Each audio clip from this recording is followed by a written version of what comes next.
Of all the legal jeopardy currently facing Donald Trump, there is one investigation that may yet prove the most problematic for the president.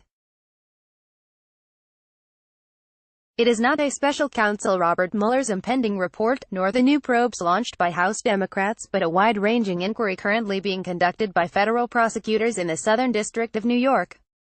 The Southern District of New York, known as the SDNY, has quite a reputation: aggressive, independent and very, very good. Prosecutors there are not restricted, as Mr. Mueller is, to a particular area of concern. In fact, they are professionally obliged to follow the evidence wherever it takes them without fear of favor. Image: the Thurgood Marshall Courthouse hears cases from the U.S. District Court for the SDNY and they cannot be sacked by the occupant of the Oval Office. It is these prosecutors who have decided to look into whether any crimes have been committed in Mr. Trump's orbit. It reportedly all started with the SDNY's case against the president's former personal fixer and lawyer Michael Cohen. Mr. Cohen was referred to the SDNY via Robert Mueller, and in short order he pleaded guilty to violating campaign finance laws, bank fraud and other crimes. But the SDNY's involvement in Mr. Trump's world didn't end with Mr. Cohen's guilty plea. Quite the opposite. It seems to have prompted these powerful prosecutors to keep looking. The SDNY has quite a reputation: aggressive, independent and very, very good. Hannah Thomas Peter because as part of Mr. Cohen's plea he admitted to paying hush money to two women who, according to a statement from the SDNY, otherwise planned to speak publicly about their alleged affairs with a presidential candidate, thereby intending to influence the 2016 presidential election. In court documents, and in subsequent public testimony, Mr. Cohen said he broke the law at the direction of Mr. Trump, and that several other people at the New York-based Trump Organization also knew what was going on. Separately, Mr. Cohen pleaded guilty to lying to Congress about the extent of negotiations relating to the building of a Trump Tower in Moscow. Image: Michael Cohen, the president's former lawyer, was referred to the SDNY via Robert Mueller again. As part of this plea he implicated the president, saying he discussed the tower with Mr. Trump and briefed his family about it on several occasions in the run-up to the election, despite the president's insistence that he never had any business involvement with Russia.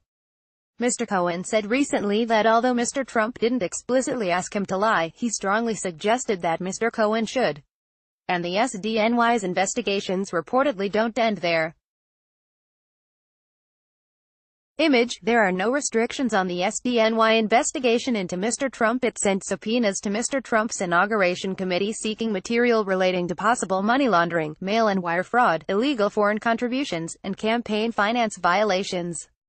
And when he testified before Congress in late February, Mr. Cohen inferred that the SDNY investigation is even more wide-ranging than is publicly known.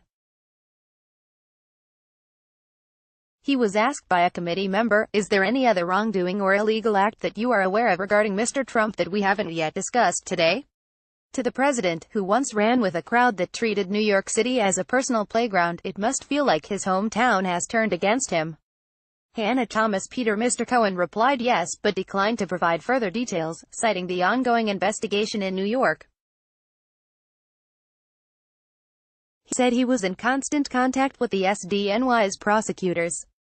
He also accused the president, who in turn has called Mr. Cohen a fake witness, of variously inflating and deflating the value of assets for financial gain.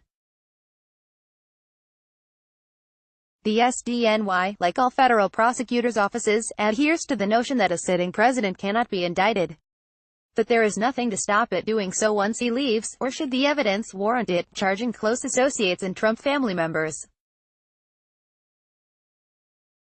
It just so happens that the president's new personal lawyer Rudy Giuliani used to be the SDNY's top prosecutor.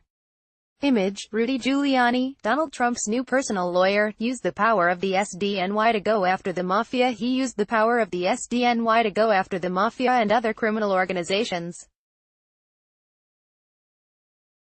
Now the office he helped build into a juggernaut appears to be coming after his boss. Giuliani will also know that the Manhattan District Attorney and the New York Attorney General's office are both pursuing separate investigations that relate to the Trump Organization and the Trump Foundation respectively. To the president, who once ran with a crowd that treated New York City as a personal playground, it must feel like his hometown has turned against him. For all the noise in Washington, D.C., it is worth tracking what's happening in New York very closely indeed. Sky Views is a series of comment pieces by Sky News editors and correspondents, published every morning. Previously on Sky Views, Paul Kelso, Cheltenham Festival will be a fleeting relief from Brexit.